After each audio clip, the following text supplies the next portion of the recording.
आपका? और ये जो आप किए हुए हैं ईश्वर ही करा सकता है, कोई सामान्य आदमी तो नहीं। बिल्कुल। तो मोक्ष का मायने क्या है महाराज? मोक्ष का मायने होता है जन्म मरण मिटे।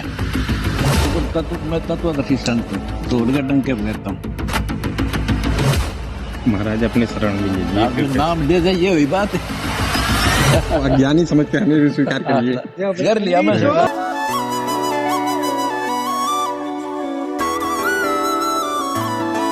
तू सब कुछ देता है। आओ जी, आपका स्वागत है। महाराज एक मन में सवाल था कि एक तो आप जो ये कर रहे हैं वो ईश्वर ही कराता है और करता है। मैं डॉक्टर प्रसून शुक्ला, मैं एपीएन न्यूज और नेपाल वन न्यूज चैनल का मैनेजिंग एडिटर हूँ। आके दर्शन करने आया। बहुत धन्यवाद आपका। और ये जो आप किए हुए हैं ईश्वर ही करा सकता है, कोई सामान्य आदमी तो नहीं करा ईश्वर सकता करा है। ईश्वर करा रहा है। हम ईश्वर के मैं ये दिख रहा था कि आप मानव सेवा में ये पूरा कार्य करवा रहे हैं।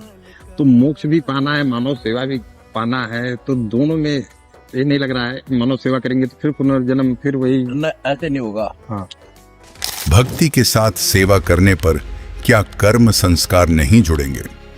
ऐसे में मोक्ष कैसे संभव होगा? जब नेपाल वन न्यूज के एडिटर ने संत रामपाल जी महाराज से कर्म संस्कार पर प्रश्न किया तो महाराज जी ने दिया शास्त्र सम्मत, सरल और संतुष्ट करने वाला उत्तर। कहते हैं एक बिन इच्छा जो देत है सो दान का है। जैसे हम परमार्थ के लिए भक्ति करते हैं तो हमने भक्ति करनी है, मोक्ष प्राप्त करना है। अब इसका एक तरीका होता है, गुरु बिन माला फेरते गुरु बिन देते दान, गुरु बिन दोनों निष्पन्न भी पूछो वेद पुराण। जैसे आप वैसे डायरेक्ट कोई सेवा करोगे तो आपका कर्जा हो गया उन पर, और तो फिर वो आपको आपने आगे वो देंगे फिर कभी तो आपका जन्म होगा। अब आप गुरु शरण में आ गए, सतगुरु परमात्मा से मिला हुआ होता है। उससे जब उसके द्वारा जो दान किया जाता है, इब जैसे मेरे को दान कर दिया, वो मेरे पास आ गया सारा, और मैं फिर कहाँ लगाऊंगा? धर्म में लगाऊंगा। वो धर्म से उनको पुण्य मिलेगा, और मेरा भगवान से कनेक्शन है। तो एक पावर है हमारे पास कि जो संस्कारों को काटने की ताकत है समर्थ के पास। मासा घटाए ना तिल बदे विद ना लिखे जो लेख, और सच्चा सतगुर मिटा के ऊपर मार दे में। एक वाणी है सूक्ष्म वेद। अब जैसे आपने दान किया, हमने आपको उतना दिया, वापस भगवान उतना देगा, आपको जरूरत है। बाकी आपके उस दान को आपकी भक्ति के उस अकाउंट में लिखेगा। अच्छा, फिर हमारे पास पावर है उस संस्कार को काट देंगे। काटे बिना मेरी बात नहीं। पावर जैसे राष्ट्रपति जी के पास पावर है फांसी की सजा को टाल सकता है, तो वो पावर उस संत से होते हैं जो भगवान से कनेक्टेड है। अरे आप देखिए ना, भगवान से कनेक्टेड बिना यूं काम हो नहीं सकता। तो कर्म और संस्कार अलग है कि एक ही है? क्या कर्म और संस्कार एक ही हैं या दोनों में कोई अंतर है? सत्य की खोज कर रहे जिज्ञासु को संत रामपाल जी महाराज ने दिया शास्त्र प्रमाणित सटीक उत्तर। देखो, संस्कार तो पिछले जन्म से होते हैं। पिछले जन्मों में किए हुए जो पुण्य हैं, जो अच्छे बुरे हैं, उनसे संस्कार बनते हैं। और कर्म ही हम कर रहे हैं, जो बुरे कराएंगे तो बैड अकाउंट में, अच्छे कराएंगे गुड अकाउंट में। ये अलग है, संस्कार अलग है और कर्म अलग है। और कोई प्रश्न और पूछ रहे? अध्यात्म का मास्टर ये कह रहे थे कि हर आदमी को लगता है कि ईश्वर के पास जाना है, मोक्ष प्राप्त करना है। बिल्कुल। तो मोक्ष का मायने क्या है? मोक्ष के मायने क्या है?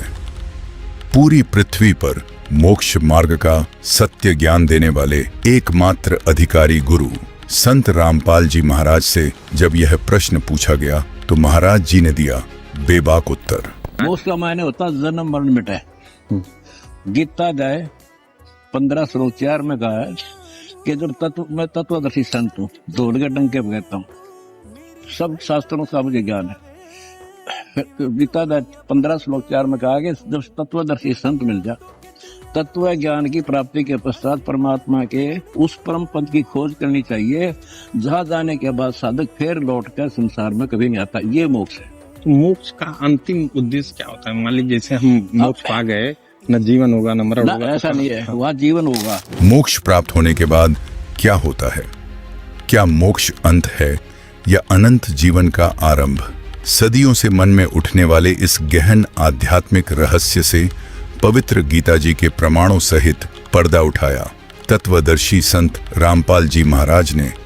वो अपने शरणागत जिज्ञासु को संतुष्ट किया। वहाँ जीवन होगा। वहाँ जीवन होगा, वहाँ कभी मरण नहीं होगा, वहाँ कोई कोड नहीं, कोई कष्ट नहीं। और ये प्रमाण है, एक तो वैसे कह नहीं सकता है, खुद परमात्मा है कबीर साहब, उन्होंने आके बताया। फिर 5-6 गवाह मैं दूंगा आपको जो उस स्थान को देख कर आए। वहाँ ऐसा ये तो नकली है, उसकी डुप्लीकेट नकल है, असली हमारा निवास वहाँ पर है। अब श्री रत्ना हमारा एक सत्संग है, वो सुनो।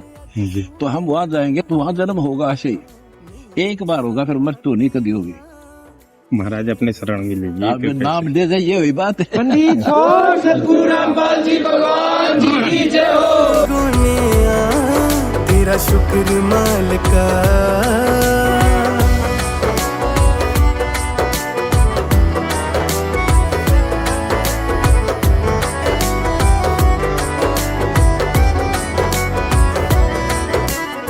मेरे सुपनिਆਂ ਨੂੰ ਜਿਵੇਂ ਸੱਚ ਕਰਦਾ ਤੂੰ, ਮੇਰੀ ਸ਼ਰਧਾ ਵਧੀ ਜਾਵੇ ਜਿਵੇਂ ਝੋਲੀਆਂ पर ऐसा चाहिए इंसान तो भक्ति पर चर्चा करे। सही है, सही है। ਅਸੀਂ ਮਾਲਕ ਬਣ ਗਏ